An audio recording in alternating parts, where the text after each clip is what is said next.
Right, I finally got to the point where my workshop needs a reorg. I've had this workshop now for about 4 years, I reckon. I've had this workshop, built this myself.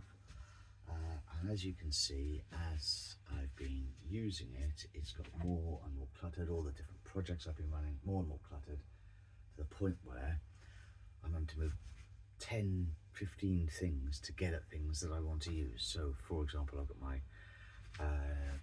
got my table saw down here, which is folded away. I've got things on the that I'm going to show you. Give you a little tour here. So let's have a look. So we've got here we are. So this is the outside of the shop. Right, that's my entrance. So as we come in, you can see on the left-hand side here, I've got my bandsaw, and at the minute, I think you can see that now. Yeah, look, on the bed of the table of the bandsaw, I've got all this crap here. So if I want to use it, I have to move all that off. I've got more offcuts of wood in this workshop than you can point a big stick at. I've got lots of big sticks, as you can see over here. If I want to get to my pillar drill, it's tucked away in the corner here. I have to pull everything out the way to get at it. I've got lots of stuff all over the place. And my table saw is tucked down here. I mean, it's fairly convenient. I can pull it out in the middle, but I want more space. And the main thing is the workspace in here from a floor space size is just not enough.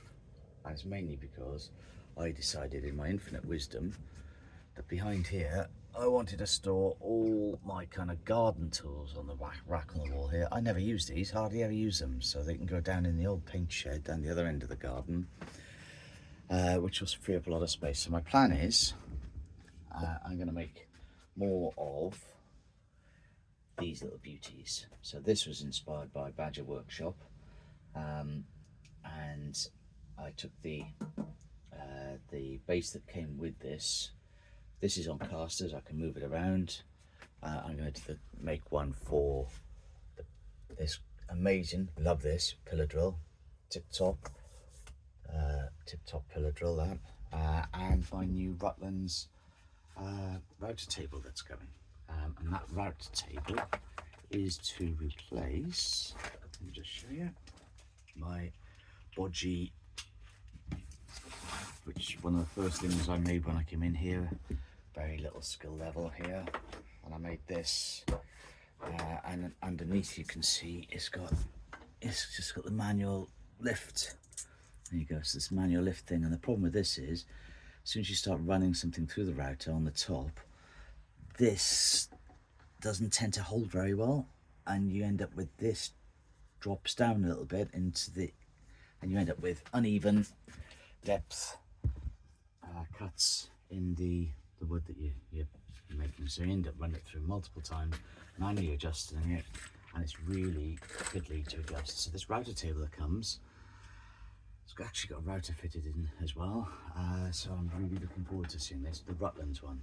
I'm really looking forward to seeing this. I've already bought a nice set of casters here. These lovely boys, heavy duty casters. So I'm going to use those on the to move the unit around. I'm going to get another set as well for the pillar drill, and yeah, we'll do that. I've already got the power already set up, so I've got a master slave set up for my power here, which runs with the shop back, and I've got a cyclone underneath. Let me just show you that as well, see if you can see that. Oops, sorry for panning around, make everybody feel sick. There you go. So underneath my miter saw, which is up there, miter saw there, underneath there, I've got a cheap Titan vacuum there, which I've rigged up to a cyclone. Because this Titan cleaner didn't have an auxiliary socket on it, I rigged up my own, as you can see here, master slave, and a master slave switch then as well, which I've got an override here if I ever want to turn the vacuum on. That override just once that little turns that on, that's enough power consumption to trigger the slave switch. It picks it up. It's a cracking little bit of kit I picked up there. Came from Germany, I think. I'll link all stuff like that in the description for this. So there we are. Hold tight and I will show you progress updates as I've got to buy a bit of some 18mm ply to make all this. And then hopefully the plan is get rid of all of this, completely gone, get rid of the garden tools down there, have 2 new mobile units, one for the pillar drill, one for the new router table. I'll then probably replace this work surface, this surface here, with a new piece of plywood, do some more work on there. Nice thing about those units as well is they've got storage in them. I can build shelves in there and I can have storage in there. So all the clutter I've got hanging about, like this, like router bits, blah, blah, blah, blah, all this clutter. Look at all these screws all over the place. Blah, blah, blah. It's a bloody mess at the minute and I've got to get it sorted. And I might even have room to put some more French cleats up along the wall, along there. So even this up here, all this stuff, I've been putting the timber up there as I've done offcuts on projects, and then it just sits there and I've never used it again. So it's kind of madness. I don't know how many other people kind of suffer with that, but yeah, it's got to the point where it needs a bloody good sort out so I can carry on doing learning and building things and enjoying the projects that I'm really enjoying.